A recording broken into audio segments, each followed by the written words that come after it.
Hi friends, எல்லாரும் எப்படி இருக்கீங்க? நல்லா இருக்கீங்களா? இன்னைக்கு நான் பச்சரிசி வச்சு புதிய ரெசிபி பண்றேன் பாருங்க.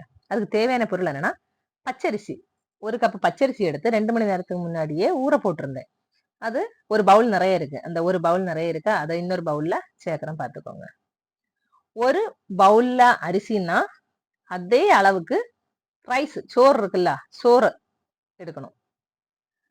பச்சரிசியும் சோறு ரெண்டும் ஒரே அளவுக்கு எடுக்கணும். இங்க பாருங்க, அதே பவுல்ல அது நிறைய சோறு எடுத்திருக்கேன், வடிச்ச சாதம். இப்ப இந்த ரெண்டும் என்னன்னா மிக்ஸி ஜார்ல மாத்தி அரைச்சிருங்க. ரொம்ப தண்ணி ஆட் பண்ணக்கூடாது. ரொம்ப தண்ணி ஆட் பண்ணீங்க நம்ம பண்ண போற அந்த ரெசிபி வராது.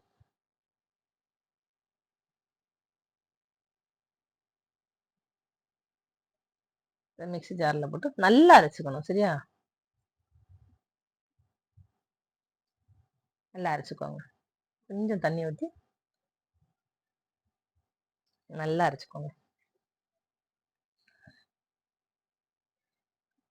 தெரியுதா? இப்போ என்னன்னா கொஞ்சம் உப்பை சேர்த்து நல்லா அரைச்சுக்குவோம். அத ஒரு பவுல்ல மாத்தலாம்.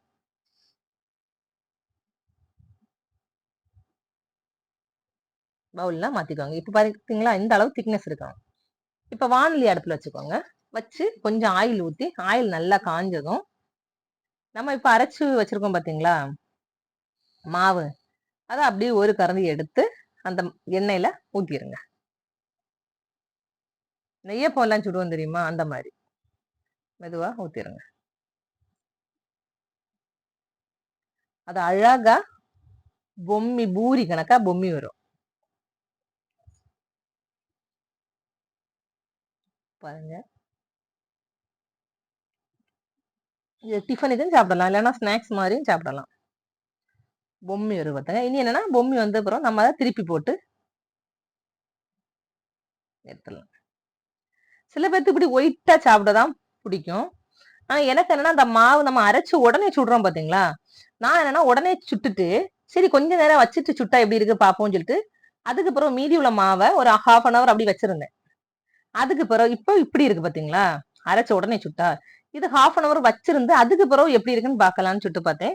ஆனா எனக்கு வந்து 1/2 hour வச்சுட்டு சுட்டது ரொம்ப டேஸ்டா இருந்த மாதிரி இருந்து, கொஞ்சம் முருகலா ப்ரௌனிஷ் இருந்தா கலர். ஃபர்ஸ்ட் நம்ம பண்ணது வந்து ஒயிட் கலரா இருக்கும், இது ஒரு ப்ரௌனிஷா இருந்தா டேஸ்ட் வந்து நல்லா இருந்து. நல்லா இருக்கா? இதுக்கு நான் வந்து தேங்காய் சட்னி வச்சிருக்கேன். தேங்காய் சட்னி வச்சு தொட்டு சாப்பிட்டு பாருங்க, ரொம்ப சூப்பரா இருக்கும். என்னோட இந்த ரெசிபி உங்களுக்கு பிடிச்சிருக்குன்னா என்னோட சேனலை லைக் பண்ணி ஷேர் பண்ணி சப்போர்ட் பண்ணுங்க ஃப்ரெண்ட்ஸ். தேங்க்யூ.